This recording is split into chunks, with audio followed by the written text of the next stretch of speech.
बिस्मिल्लाहिर्रहमानिर्रहीम। ये आज हमारी सेकंड क्लास है फाइनल के लिए। तो आज हम अगेन से 11 चैप्टर को पढ़ रहे हैं, कंट्रोल ऑफ अकाउंट्स में। तो कंट्रोल अकाउंट्स में है क्या चीज़ें, बेसिकली कंट्रोल अकाउंट्स आपके फिफ्थ चैप्टर की तरह है। जो लेजर वाला चैप्टर है, फिफ्थ है या I think fifth he chapter है आपके, उसी का पार्ट है ये वाला। यानी कि आपको फिफ्थ चैप्टर आता है तो इसमें आपको थोड़ी सी गाइडेंस मिले और आप इसको क्या कहते हैं फिंगर टिप्स पे करते जाएंगे, आसानी से आपको समझ आ जाएगी और आप इसको आसानी से हल कर सकते हैं, क्वेश्चन को सॉल्व कर सकते हैं। तो सबसे पहले हमारे पास क्वेश्चन आता है वाई, कंट्रोल अकाउंट्स हम क्यों बनाते हैं। कंट्रोल अकाउंट्स इसलिए बनाए जाते हैं कि फर्म्स ने ग्रो कर लिया है, फर्म जो है, कंपनी जो है, जो आपका बिजनेस है वो ग्रो कर गया है। कितना ग्रो कर गया है कि इतना ग्रो कर गया कि आपके जो कस्टमर्स हैं जिनको आप उधार पे चीज़ें सेल करते हैं, वो सेलर जिनसे आप उधार से चीज़ें लेते हैं, गुड्स लेते हैं, सप्लायर, वो बहुत ज़्यादा हो गए हैं, सैकड़ों की तादाद में हो गए हैं, हज़ारों की तादाद में हो गए हैं। तो अब क्या किया जाए। अब तो उनके लिए हमें ये भी पता होना चाहिए कि हमारे पास टोटल अमाउंट कितनी हमने पे करनी है और उसके बाद कितनी अमाउंट हमने रिसीव करनी है। यानी कि हमारे ट्रेड रिसीवेबल्स कितने हैं, हमने कितना पैसा लेना है, हमारे ट्रेड पेबल्स कितने हैं। और हमें ये भी पता होना चाहिए कि हमने ईच इंडिविजुअल से, हर एक कस्टमर, किस किस कस्टमर से कितने पैसे लेने हैं। और हमें ये भी पता होना चाहिए कि किस हमारे जो है क्या कहते हैं जिसको तो जैसा कि हम देख रहे थे कि भी हर एक इंडिविजुअल पर्सन से, यानी कि जिस सप्लायर को हमने कितने पैसे देने हैं, हमें हर एक सप्लायर का पता होना चाहिए। और इसी तरह से हमारी जो टोटल अमाउंट्स पेएबल है उसका भी हमें पता होना चाहिए। इसी तरह से हमारे पास रिसीवेबल्स एक पर्सन से कितने लेने हैं, एक कस्टमर से कितने पैसे लेने हैं, वो भी हमें मालूम होना चाहिए, उसका भी हमें पता होना चाहिए। और उसके साथ साथ सब कस्टमर्स के साथ, यानी कि टोटल डेटर्स के पैसे जो है हमारे पास, टोटल हमारे अमाउंट कितनी लेनी है, टोटल रिसीवेबल कितने हैं, वो भी हमें पता होना चाहिए। तो इसी तरह से कंट्रोल अकाउंट्स तो इसलिए हम बनाते हैं। और बेसिकली ये आपका ये कंट्रोल अकाउंट है, ये एक सिंपल लेजर अकाउंट होता है। ये मेन लेजर के अंदर बनाते हैं, जिसके अंदर बनाते हैं मेन लेजर के अंदर। और जिस तरह से ये टोटल का जो हम बनाते हैं, ये भी हर पर्सन की बजाय बल्कि टोटल रिसीवेबल्स कितने हैं और टोटल पेएबल्स कितने हैं, यानी क्रेडिटर्स का टोटल जो टोटल पेएबल्स कहलाएगा और या ट्रेड पेएबल्स कहलाएंगे। और इसी तरह से हमारे पास जो कि हमने टोटल पैसे लेने हैं रिसीवेबल्स, वो डेटर्स के वाले से टोटल डेटर्स की जो अमाउंट होती है हमारे पास, वो टोटल रिसीवेबल्स कहलाते हैं। वो कितने हैं वो हम बनाते होते हैं कंट्रोल अकाउंट्स में, डेटर्स कंट्रोल अकाउंट या ट्रेड रिसीवेबल कंट्रोल अकाउंट। और इसी तरह से पेएबल के लिए हम बनाते होते हैं payable account, total payable account sorry trade payable account होता है, या फिर टोटल डेटर्स कंट्रोल अकाउंट में हम बनाते हैं। इसके डिफरेंट नेम है, वो आगे जाके हमने डिस्कस करने हैं। तो ये तो हो गया टोटल के लिए। लेकिन हर एक कस्टमर के लिए भी हम अलग-अलग लेजर अकाउंट बनाते हैं और हर एक सप्लायर के लिए भी हम अलग लेजर अकाउंट बनाते हैं। जिस तरह के हमने लेजर अकाउंट बनाते वक्त ये पढ़ा था कि एक एंट्री जब हम रिकॉर्ड करते हैं, जर्नल एंट्री, तो उसके लिए क्या करना होता है हमने कि उसके अंदर दो अकाउंटिंग हेड इन्वॉल्व होते हैं। जब भी हमने लेजर बनाना है तो उन दोनों अकाउंटिंग हेड का हमने लेजर बनाना होता है। ठीक हो गया। तो लेकिन जब हम यहाँ पे बना रहे होते हैं, यहाँ पे हम बना रहे होते हैं परचेज जर्नल से और उसके साथ साथ सेल्स जर्नल से, सेल्स रिटर्न जर्नल और परचेज रिटर्न जर्नल से हम कंट्रोल अकाउंट्स बना रहे होते हैं। ठीक है। सर आपकी स्क्रीन मेरे ख्याल से स्क्रीन रुक, स्क्रीन शेयर नहीं हो रही आपके साथ। कंट्रोल सर अकाउंट्स हो रही है। वही वही हो फिलहाल रही है। वहीं पे हैं, फिलहाल वहीं पे हैं, वहीं पे हैं, आगे हम चल रहे हैं जैसे। जी। ठीक है। तो इसी तरह से तो हम क्या कर कि कहाँ पे बनाते हैं इसको, मेन लेजर के अंदर बनाते हैं कंट्रोल अकाउंट्स को। जबकि हर इंडिविजुअल का जो अकाउंट होगा, जो कि जैसा कि मैंने आपको बताया है कि हम जर्नल से जो बनाते होते थे कि उसकी एंट्री से, तो वो हम बनाते हैं जिसको हम सब्सिडरी या मेमोरेंडम लेजर बोलते हैं। याद दहानी के लिए, अपने रिकॉर्ड को मेंटेन करने के लिए बनाते हैं। ताकि अगर हमारे पास टोटल में कोई मिस्टेक हो जाए तो हम मेमोरेंडम लेजर से देख सकें। अगर हमारे पास तो मेमोरेंडम लेजर में कोई मिस्टेक होगी है तो हम क्या कर सकते हैं, टोटल अकाउंट्स में देख सकते हैं। बेसिकली ऐसा नहीं होता कि हम टोटल में ज़्यादातर मिस्टेक होती है, मेमोरेंडम लेजर में आमतौर पर मिस्टेक के चांस कम होते हैं। तो ये तो हमारे पास वजह होगी हम क्यों बनाते हैं कंट्रोल अकाउंट्स और किस लिए मेंटेन करते हैं।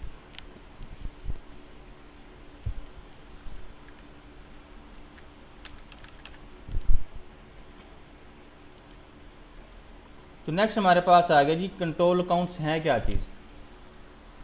कंट्रोल अकाउंट जैसा कि मैं पहले ही बता चुका हूँ क्या कह रहे हैं, सिंपल लेजर अकाउंट है और जो रिप्रेजेंट करता है हमारे पास न्यूमेरियस लेजर को जिनकी नेचर सेम होती है। क्या होती है जी, हमारे पास सिमिलर नेचर के अकाउंट्स को हम मेंटेन करते हैं। इसकी एग्जांपल हमारे पास दी गई है trade receivables and trade payables, payroll और inventories. Trade receivable trade payables का आपको पता चल चुका होगा। और पेरोल क्या चीज़ है, पेरोल बेसिकली एक शीट होती है, जितने भी एम्प्लॉयज़ को हम सैलरी पे करते हैं तो उसके लिए हम क्या बनाते होते हैं, पेरोल शीट बनाते हैं। और पेरोल जैसा कि हमने टोटल में भी उसका हम बनाएंगे, यानी कि टोटल एम्प्लॉयज़ को कितनी सैलरी हमने पे की है, टोटल अमाउंट उसका भी हमें पता होना चाहिए और हर एक एम्प्लॉय को हमने कितनी सैलरी पे की है ये भी हमें मालूम होना चाहिए।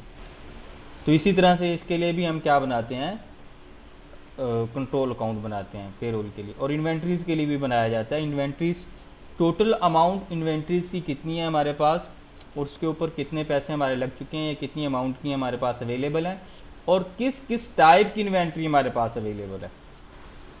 एक बिज़नेस में फॉर एग्जांपल इलेक्ट्रॉनिक्स का बिज़नेस है, उसमें आप सेल कर रहे हैं, आप डीप फ्रीज़र सेल कर रहे हैं, आप रेफ्रिजरेटर सेल कर रहे हैं और उसके साथ साथ आपके पास आप क्या कहते हैं इन्वर्टर है, एसी, ये डिफरेंट टाइप की प्रोडक्ट्स हैं। ये आपके लिए क्या होगी, सब की सब इन्वेंट्रीज होगी। तो हर एक ये टोटल अमाउंट आपके पास कितनी इनके ऊपर इन्वेस्ट हो चुकी है या कितनी अमाउंट के आपके पास स्टॉक पड़ा है और सब के सब क्या कहलाएगा, टोटल इन्वेंट्रीज में आ जाएगा। और हर एक के लिए जो मेमोरेंडम हमने लेजर बनाया होगा तो इस तरह से हम तो वो हमारे पास सब्सिडी लेजर में आ जाएगा, यानी हर एक प्रोडक्ट के ऊपर कितनी अमाउंट हम खर्च कर चुके हैं या कितनी अमाउंट की हमारे पास अवेलेबल है। जी स्टूडेंट्स, यहाँ तक क्लियर है? हेलो।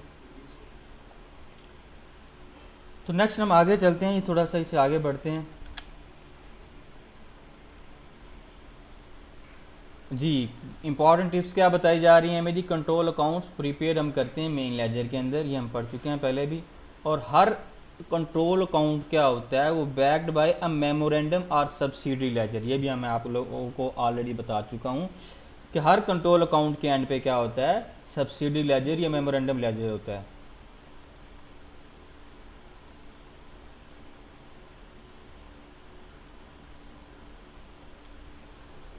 ठीक हो गया जी। तो इससे आगे हम चलते हैं, format of debtors control account. Debtors के कंट्रोल अकाउंट का फॉर्मेट क्या है जी हमारे पास। तो सबसे पहले ये देखेंगे हमारे पास डेटर कंट्रोल अकाउंट के डिफरेंट नेम है। क्या नेम है जी, सबसे पहले दिया गया आपके पास सेल्स लेजर कंट्रोल अकाउंट और सेकंड नंबर पे हमारे पास दिया गया टोटल डेटर्स कंट्रोल अकाउंट और sundry debtors control account and last one हमारे पास दिया गया ट्रेड रिसीवेबल कंट्रोल अकाउंट। यानी कि आप देख सकते हैं हमारे पास जितने भी अकाउंट आ रहे हैं साथ में कंट्रोल अकाउंट का वर्ड लाजमी आ रहा है। ट्रेड रिसीवेबल हो या ट्रेड सेंट्री डेटर्स हो या फिर टोटल डेटर या सेल्स लेजर कंट्रोल अकाउंट हो। ठीक है, ये आपके पास एक ही लेजर के हम क्या कर रहे हैं, ये डिफरेंट नेम्स है हमारे पास। ये कहाँ पे बनाया जाएगा, मेन लेजर के अंदर बनाया जाएगा। बेसिकली ये किस लिए होगा, जिन लोगों को हमने जिन कस्टमर्स को उधार पे हमने चीज़ें सेल की हुई हैं उनके टोटल काम बनाते हैं। और ये बनता किससे है, यानी कि इसका हम कह सकते हैं इसका सोर्स क्या होगा हमारे पास, इसका सोर्स बेसिकली क्या होगा हमारे पास, सेल्स जर्नल होगा।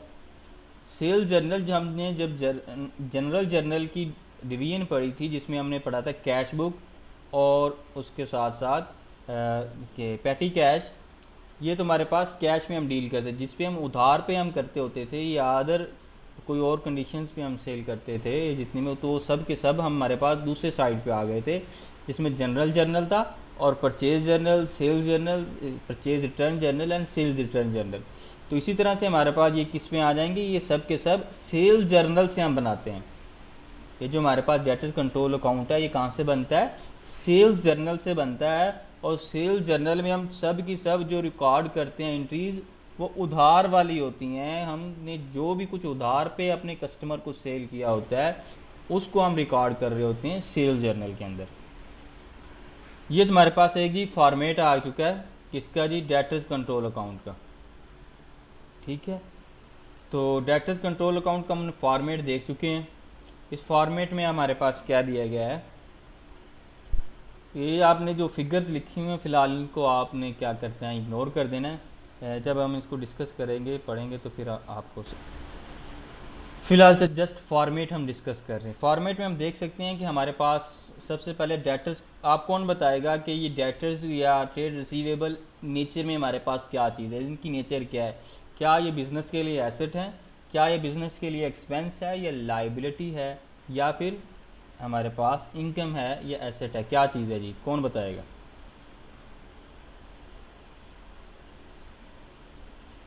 जी प्लीज़।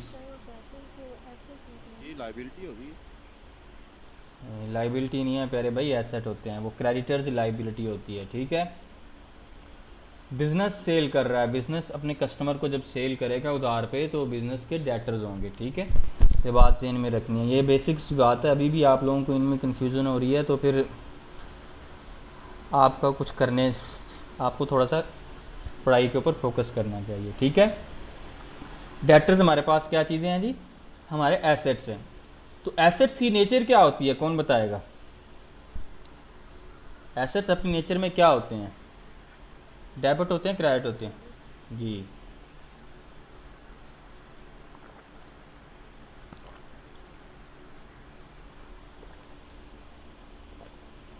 तो इसी तरह से डेटर्स कंट्रोल अकाउंट या ट्रेड रिसीवेबल अकाउंट या सन्ड्री डेटर्स अकाउंट या टोटल डेटर्स अकाउंट हमारे पास जो है कंट्रोल अकाउंट, ये जो कि डिफरेंट नेम हैं, इनकी डेबिट साइड के ऊपर जो कुछ भी लिखा जाएगा, जो भी हम हमारे पास लिख रहे होंगे, जो भी इनके हमारे पास अकाउंटिंग डेट्स हम लिखते हैं,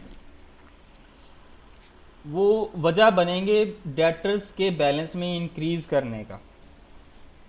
यानी कि डेबिट साइड के ऊपर ट्रेड रिसीवेबल अकाउंट के या डेटर कंट्रोल अकाउंट के जो कुछ भी लिखा जाएगा, जो भी अकाउंटिंग एड्स हम लिखेंगे, उससे डेटर्स कंट्रोल अकाउंट का बैलेंस में इजाफा होगा।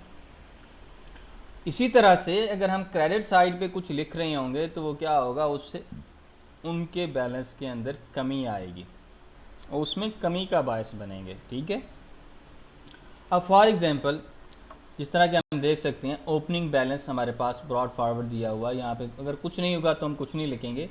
क्रेडिट सेल इशूड आ गया, ये क्या होगा, क्रेडिट सेल होगा हमारे पास। इनवाइस इशूड जो लिखा हुआ है, ये हमारे पास इसके लिए एविडेंस डॉक्यूमेंट होता है इनवाइस। तो क्रेडिट सेल से क्या होगा, डेटर्स कंट्रोल अकाउंट का यानी कि डेटर्स का बैलेंस में इजाफा होता है, यानी कि हमने ये पैसे लेने, हमारे एसेट में इजाफा हो रहा है। रिफ़ंड टू डेटर्स, हम डेटर्स को कुछ रिफ़ंड करते हैं तो तब भी हमारे क्या होता है, इसमें इजाफा होता है, किसके अंदर, डेटर्स के अंदर। चेक डिसऑनर्ड हो गया तो इससे क्या होगा हमारे पास, तब भी डेटर्स के बैलेंस के अंदर इजाफा होगा, यानी हमारे एसेट में इंक्रीज आएगा। बिल रिसीवेबल डिसऑनर हो गया तो इसकी सूरत में इंटरेस्ट चार्ज किया हमने डेटर्स को, तो तब भी हमारे पास क्या होगा, इससे बैलेंस में अंदर इजाफा होगा। बाकी ये चीज़ हमारे पास आई closing credit balance, closing balance of CF. ये क्लोजिंग बैलेंस है, ये इस तरह का इम्पैक्ट नहीं देगा, ये इजाफे वाला इम्पैक्ट हमारे पास बिल्कुल भी नहीं देगा, बल्कि ये क्या चीज़ है, ये हमने दोनों साइड्स का टोटल किया है। तो जब हमारे पास क्रेडिट साइड बड़ी आ जाएगी, जो कि यूजुअली नहीं होता, ठीक है, तो ये फिर हम इस साइड पे लिखते होते हैं इसको, क्लोजिंग बैलेंस को। तो इसके बाद में भी हम इसको डिस्कस करते हैं थोड़ा सा। फिलहाल आप जस्ट इन अकाउंटिंग हेड्स के ऊपर, इन चीज़ों के ऊपर फोकस करें। अब दूसरी साइड पे हमारे पास आ गया है डेटर्स, जो हमारे पास क्रेडिट साइड है, इसके ऊपर सबसे ऊपर लिखा हुआ opening credit balance brought forward. जैसा कि हमारे पास ये क्लोजिंग क्रेडिट बैलेंस लिखा हुआ है, अगर जब हम लास्ट ईयर, नेक्स्ट ईयर में जब जाके कि नेक्स्ट अकाउंटिंग पीरियड में हम डेटर्स कंट्रोल अकाउंट बनाएंगे तो ये कहाँ पे चला जाएगा, ये क्रेडिट साइड पे चला जाएगा। जब भी नया हम कंट्रोल अकाउंट बनाते हैं, न्यू पीरियड के अंदर कंट्रोल अकाउंट बनाया जाता है या नेक्स्ट अकाउंटिंग पीरियड में हम शिफ्ट करते हैं उसको, तो उसके लिए जो भी क्लोजिंग बैलेंस होता है वो अपनी नेचर के मुताबिक लिखा जाता है, यानी कि अपनी नेचुरल साइड के मुताबिक में लिखा जाएगा। नेचुरल साइड की तरफ लिखा जाएगा, नेचुरल वाली जो साइड होगी उसके अंदर लिखा जाएगा। यानी कि अगर डेबिट बैलेंस है हमारे पास तो डेबिट साइड पे लिखा जाएगा क्लोजिंग बैलेंस, ये आपने ज़हन में रखना है। अगर वो क्लोजिंग बैलेंस क्रेडिट साइड का है तो हमारे पास वो क्रेडिट साइड पे लिखा जाएगा। लेकिन हम जब न्यू पीरियड के अंदर न्यू कंट्रोल अकाउंट के अंदर लिखेंगे तो उसको क्लोजिंग नहीं लिखेंगे, उसको ओपनिंग लिखा जाएगा। मार्च का क्लोजिंग बैलेंस अप्रैल के लिए क्या होगा, हमारे पास ओपनिंग बैलेंस होगा।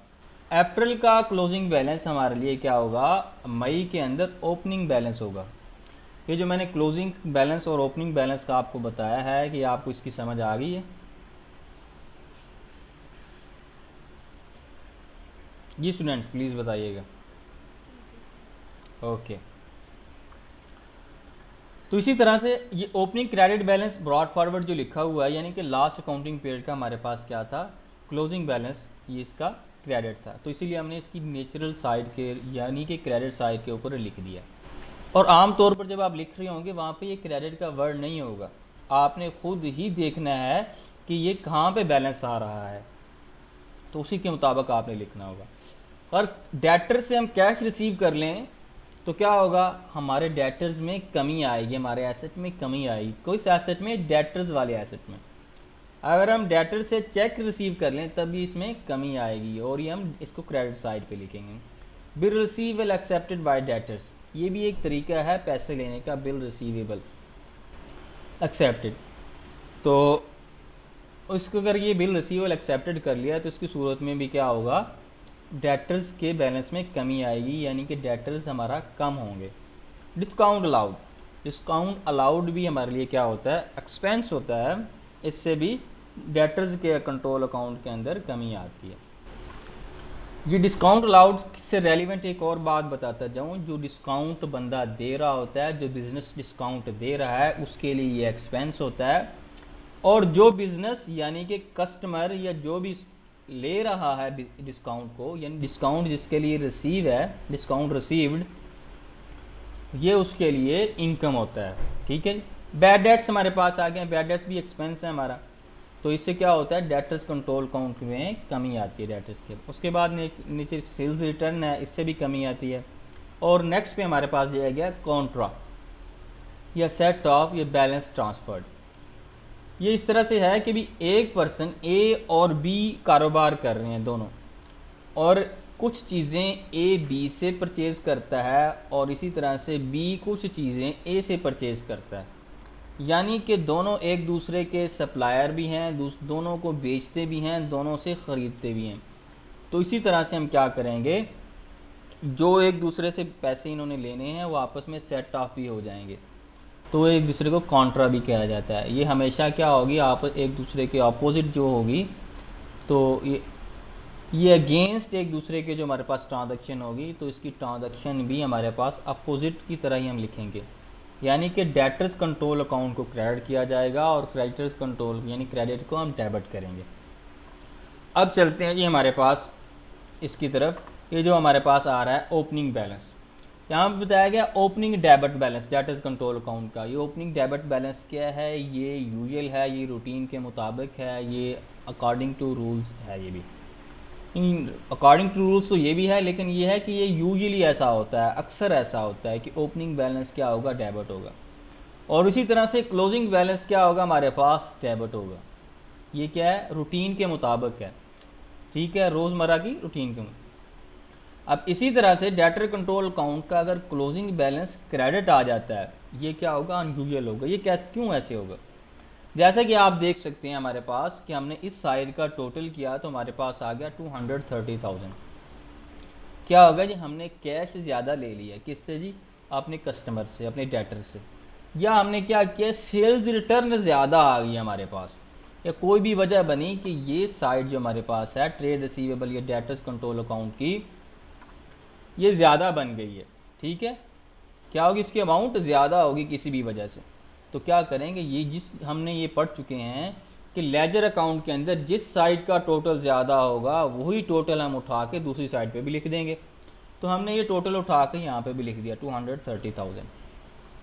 अब नेक्स्ट क्या, जब हमने इस साइड का टोटल ऑलरेडी जो किया था वो हमारे पास 210,000 आ रहा था, 210,000, 210,000 को हमने यहाँ पे लिखा था, तो इसका जब डिफरेंस लिया तो हमारे पास 20,000 आ गया। तो इस तरह से हमारे पास क्लोजिंग क्या बैलेंस आ गया है, क्रेडिट बैलेंस आ गया। ये क्या बात है, ये अनयूजुअल है। यूजुअली क्या होना था कि इस साइड पे बैलेंस आना चाहिए था। ये क्यों हुआ है कि हम ज़्यादा पैसे रिसीव कर चुके हैं कस्टमर से, या फिर हमारे पास सेल्स रिटर्न ज़्यादा आ गई है, ठीक हो गया, या डिस्काउंट अलाउड या बैड डेट्स ज़्यादा हो गए हैं, किसी भी वजह से ऐसे हो सकता है। जी स्टूडेंट्स, इसके फॉर्मेट समझ आ गई आपको?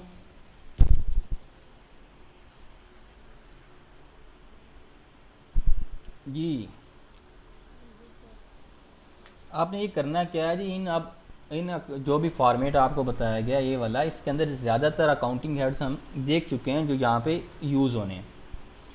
इसके अलावा भी कोई आ सकते हैं, वो शायद ही कोई एक और यानी कि आपके सिलेबस के मुताबिक जितना कुछ आपको इधर दिया गया है उससे ही कुछ और भी कोई काउंटिंग हेड यूज़ हो डेबिट या क्रेडिट साइड के ऊपर, लेकिन आमतौर पर यही होंगे। तो इसलिए क्या होगा, आसानी के लिए इनको आप अजबर कर लें, लर्न बाय हार्ट कर लें, याद कर लें, ताकि आपको कोई कन्फ्यूजन ना हो। तो नेक्स्ट हम आगे चलते हैं। आगे हमारे पास ये टिप्स आ गई, opening balance are placed at their side of nature. ये हम ऑलरेडी डिस्कस कर चुके हैं कि हमने अपनी उसकी नेचुरल साइड के ऊपर ओपनिंग बैलेंस लिखना है, ठीक है, यानी कि लास्ट अकाउंटिंग पीरियड का जो क्लोजिंग बैलेंस है वो हमने जो नेक्स्ट अकाउंटिंग पीरियड में लिखना है। जैसे कि मैंने बताया था मार्च का जब हमने अप्रैल में लिखना है तो ये देखना होगा कि वो क्लोजिंग बैलेंस क्रेडिट है या डेबिट है। अगर डेबिट बैलेंस है तो हमने उसको डेबिट साइड के ऊपर लिखना है, अगर क्रेडिट बैलेंस है तो हमने उसको क्या करना होगा, क्रेडिट साइड पर लिखना होगा। नेक्स्ट आ गया जी हमारे पास, closing balance are placed at side opposite to their nature. क्या होगा जी, क्लोजिंग बैलेंस हमने अपनी नेचर के, उस अकाउंट की नेचर के अपोजिट साइड पे लिखना है। ये कैसे, जैसा कि हम ऑलरेडी डिस्कस कर चुके हैं कि अगर डेबिट साइड बड़ी होगी तो और क्रेडिट साइड कम होगी, तो इसका डिफरेंस जो आएगा उसको कम करने के लिए, उसको ख़त्म करने के लिए, इक्वल करने के लिए हम वो जो डिफरेंस को बैलेंस का नेम दे के, कहाँ पे लिख, क्लोजिंग बैलेंस का नेम दे के हम क्रेडिट साइड के ऊपर लिख देंगे। अब ये साइड तो बड़ी कौन सी हुई है, डेबिट साइड, तो हमने कहाँ पे लिख दिया है, क्रेडिट साइड के ऊपर, तो ये क्या कहलाता है हमारे पास, ये क्लोजिंग डेबिट बैलेंस कहलाएगा। और इसी तरह से अगर क्रेडिट साइड बड़ी हो गई है,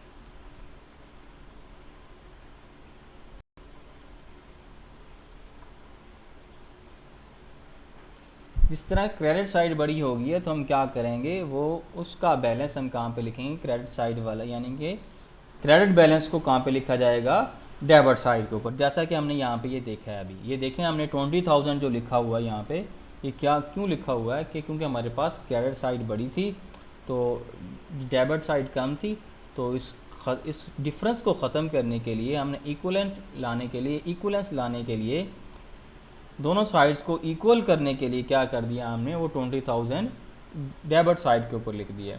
तो ये कौन सा बैलेंस कहलाएगा हमारे पास, क्रेडिट बैलेंस कहलाएगा। जी स्टूडेंट्स, यहाँ तक समझ आ चुकी है आप लोगों को?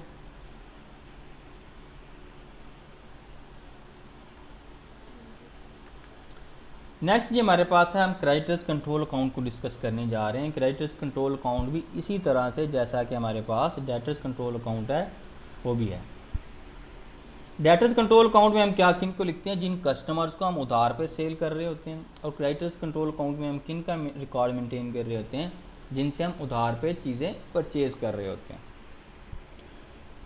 तो इसी तरह से इसका नेम क्या है, purchase ledger account, first one name इनका दिया गया। सेकंड नंबर पे हमारे पास दिया गया टोटल क्रेडिटर्स कंट्रोल अकाउंट, और थर्ड वन है सैंडरी क्रेडिटर्स कंट्रोल अकाउंट, एंड और उसके बाद लास्ट वन जो हमारे पास क्या, ट्रेड पेएबल कंट्रोल अकाउंट। आप देख सकते हैं वहाँ पे जहाँ पे डेटर्स वर्ड आ रहा था यहाँ पे क्रेडिटर्स आ गया, और जहाँ पे वहाँ पे हमारे पास सेल्स का वर्ड था यहाँ पे परचेज का आ गया, और रिसीवेबल की जगह पे पेएबल का आ गया वर्ड। बाकी चीज़ें सारी की सारी सेम है हमारे पास। तो आगे चलते हैं जी, इसको हम फॉर्मेट डिस्कस करते हैं। तो ये फॉर्मेट हमारे पास क्रेडिटर्स कंट्रोल अकाउंट या ट्रेड पेएबल कंट्रोल अकाउंट आ गया है। तो ये आप में से कौन बताएगा कि इसकी नेचर क्या होगी क्रेडिटर्स कंट्रोल अकाउंट की, या ये अपने मेन अकाउंटिंग हेड के साथ कौन सा होगा, यानी कि हमारे पास मेन हेड के मुताबिक ये कौन से किस हेड से बिलोंग करेगा। यानी हमारे पास एसेट होगा, ये एक्सपेंस होगा, इनकम, लाइबिलिटी, ऑनर इक्विटी, क्या चीज़ होगा जी स्टूडेंट्स, कौन बताएगा? Sir liability. जी लाइबिलिटी होगा हमारे पास। स्टूडेंट्स कोई और भी ज़रा पार्टिसिपेट किया करे, एक ही स्टूडेंट पार्टिसिपेट कर रहा है, काइंडली आप लोग भी बताया करें कुछ, ठीक है? सही बताएं, गलत बताएं, बताएं ज़रूर। जब तक आप नहीं बताएंगे, पार्टिसिपेट नहीं करेंगे, मुझे नहीं पता चलेगा कि आपको किस बात का नहीं पता, ठीक है? आपने आंसर लाजमी करना जब पूछा जाए तो इसी तरह से ये हमारे पास क्या है जी, लाइबिलिटी है। तो लाइबिलिटी की नेचर क्या होती है हमारे पास? क्रेडिट होती है, यानी कि इसकी क्रेडिट साइड के ऊपर, यानी राइट हैंड साइड के ऊपर जितने भी हमारे पास अकाउंटिंग एड्स लिखे जाएंगे, वो जो हमारे पास जितनी भी चीज़ें हम लिखेंगे वो क्या होगा, वो क्रेडिटर्स कंट्रोल अकाउंट में इजाफे का बायस, के बैलेंस में इजाफे का बायस बनेगा, यानी हमारी लाइबिलिटी में इजाफा होगा। और जितनी भी चीज़ें इसकी डेबिट साइड पे लिखी जा रही होंगी, उससे क्या होगा हमारे पास, उससे क्रेडिटर्स कंट्रोल अकाउंट के बैलेंस में कमी आएगी, यानी क्रेडिटर हमारे पेएबल्स में कमी आएगी। और इसके साथ साथ जिससे हम कह सकते हैं हमारी लाइबिलिटी में कमी आती है। तो इसके हम क्रेडिट साइड यानी कि नेचुरल साइड को सबसे पहले डिस्कस कर लें कि opening credit balance brought forward, जैसा कि हम देख चुके हैं इसका नॉर्मल बैलेंस भी क्रेडिट होगा। तो इसी तरह से लास्ट ईयर का अकाउंटिंग जो बैलेंस था हमारे पास क्रेडिट बैलेंस, वो हमने यहाँ पे ब्रॉड फॉरवर्ड की सूरत में ले आए हैं। उसके बाद है क्रेडिट परचेजेस, इनवाइस रिसीव, जैसा कि हम देख चुके हैं कि जब हमने क्रेडिट सेल्स पढ़ा था वहाँ पे इनवाइस इशूड आया था, और यहाँ पे क्रेडिट परचेजेस आ रही है तो इनवाइस रिसीव्ड आ रहा है। यानी कि जब हम सेल करते हैं तो इनवाइस इशू करते होते हैं, जब हम परचेज करते हैं तो इनवाइस रिसीव करते होते हैं उधार के ऊपर। तो ये आपने जहन में रखना है, क्रेडिट परचेजेस के लिए जो हमारे पास इन्वेंट्री और एविडेंस डॉक्यूमेंट है वो क्या चीज़ है, इनवाइस है जी, रिसीव। नेक्स्ट है जी बिल्स पेएबल डिसऑनर्ड, क्या है जी, बिल्स पेएबल, आप किसी ने कुछ आपको अमाउंट पे की थी, बिल्स दिया था पे होने के लिए, लेकिन वो डिसऑनर हो गया। इंटरेस्ट पेएबल, और इंटरेस्ट पेएबल से भी क्या होगा जी, हमारे पास हमारा बैलेंस में इजाफा होगा। और नेक्स्ट हमारे पास है closing debit balance carry forward, ये इसके साथ लिंक नहीं कर रहा, ठीक है जी। ये हमारे पास बल्कि ये डेबिट बैलेंस के थ्रू यानी कि कैरी फॉरवर्ड है जो हमारे पास आ रहा है, ये भी इसमें कमी लाने का बायस बनेगा क्रेडिटर्स कंट्रोल अकाउंट के अंदर, कि हमने अमाउंट हम ज़्यादा पे कर चुके हैं, किसको, अपने क्रेडिटर्स को, अपने पेएबल्स को। नेक्स्ट हम चलते हैं किसकी तरफ, डेबिट साइड के ऊपर, यानी कि left hand side. Opening debit balance दिया गया ब्रॉड फॉरवर्ड, यानी कि यहाँ पे क्लोजिंग बैलेंस आएगा तो ही ये ओपनिंग बैलेंस डेबिट जो हमारे पास बनेगा ब्रॉड फॉरवर्ड। जैसा कि हमने देखा था कि डेटर्स कंट्रोल अकाउंट के अंदर हमारा ओपनिंग बैलेंस डेबिट होना चाहिए था, सम टाइम क्या हो जाता है, क्रेडिट बन जाता है, यानी क्लोजिंग बैलेंस क्रेडिट बना तो ओपनिंग बैलेंस भी डेबिट बन गया। उसकी सूरत में क्या होता था कि हमने कस्टमर से ज़्यादा पैसे लिए हुए हैं। यहाँ पे अगर क्लोजिंग बैलेंस डेबिट बैलेंस आ रहा है और ओपनिंग बैलेंस भी डेबिट बैलेंस आएगा, तो उसकी सूरत में क्या होगा कि हमने अपने सप्लायर्स को अमाउंट ज़्यादा दे दी है, क्या होगी है, अपने सप्लायर को अमाउंट ज़्यादा दे दी है। तो नेक्स्ट है जी कैश पे टू क्रेडिटर्स, हम जब कैश पे करेंगे तो हमारी लाइबिलिटी में कमी आएगी, यानी क्रेडिटर कंट्रोल अकाउंट में कमी आएगी। चेक पेड करेंगे तो उसकी सूरत में भी ऐसा ही होगा। Bills payable given to creditors को हम बिल पे करेंगे तो उसकी सूरत में भी ऐसा ही होगा। डिस्काउंट रिसीव्ड हो, मैं देखा था कि डिस्काउंट अलाउड किस साइड पे आ रहा था, हमारे पास आ रहा था क्रेडिट साइड के ऊपर। तो credit side discount allowed mean कि ये उसके लिए एक्सपेंस था, डेटर्स के लिए, सॉरी क्रेडिटर्स के लिए। यहाँ पे क्या है जी, ये जो हमारे पास क्रेडिटर्स है, यानी कि हम जो हमारे पास जो बिज़नेस है उसके लिए क्या चीज़ है, इनकम है। तो इसलिए हमारे पास किस साइड पे आ रही है, डेबिट साइड के ऊपर आ रही है। डेबिट साइड के ऊपर इसका मीन क्या है कि डिस्काउंट आपका क्रेडिट हुआ है और क्रेडिटर्स कंट्रोल अकाउंट इसके अगेंस्ट डेबिट हुआ है।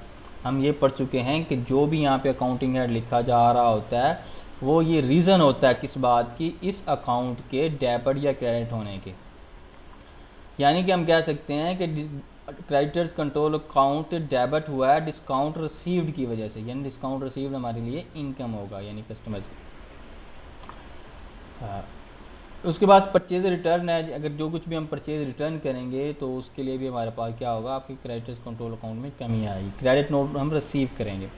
कॉन्ट्रा है, सेट ऑफ बैलेंस ट्रांसफर, जब लास्ट जैसा कि हमने डेटर्स अकाउंट के अंदर ये डिस्कस किया है वही सेम चीज़ यहीं पे है। यानी कि आपका एक ये जो क्रेडिटर्स है आपका, ये आपके क्या क्या है, डेटर भी है। यानी कि इसी पर्सन से ए और बी जो है आपस में एक दूसरे से चीज़ें ख़रीदते हैं। क्लोजिंग बैलेंस हम देख चुके हैं। जैसा कि हमने पढ़ा है कि ओपनिंग यहाँ पे क्लोजिंग क्रेडिट बैलेंस आना चाहिए और ओपनिंग बैलेंस क्या आना चाहिए, हमारे पास क्रेडिट बैलेंस आना चाहिए। ये रूटीन के मुताबिक है, ये यूजुअल है, ठीक है। और आम तौर पर ऐसा ही होता है, जबकि ये क्या होगा, ओपनिंग डेबिट बैलेंस आ जाए या क्लोजिंग डेबिट बैलेंस आए तो ये क्या है, अनयूजुअल है। ठीक हो गया जी। क्या बता रहे हैं, debit balance in creditors account might arise because of cash paid in advance to suppliers. ये आसान अल्फाज में आपको मैं बता चुका हूँ, यानी कि अगर हम अपने सप्लायर को, अपने सेलर को ज़्यादा पैसे दे दें एडवांस में तो क्या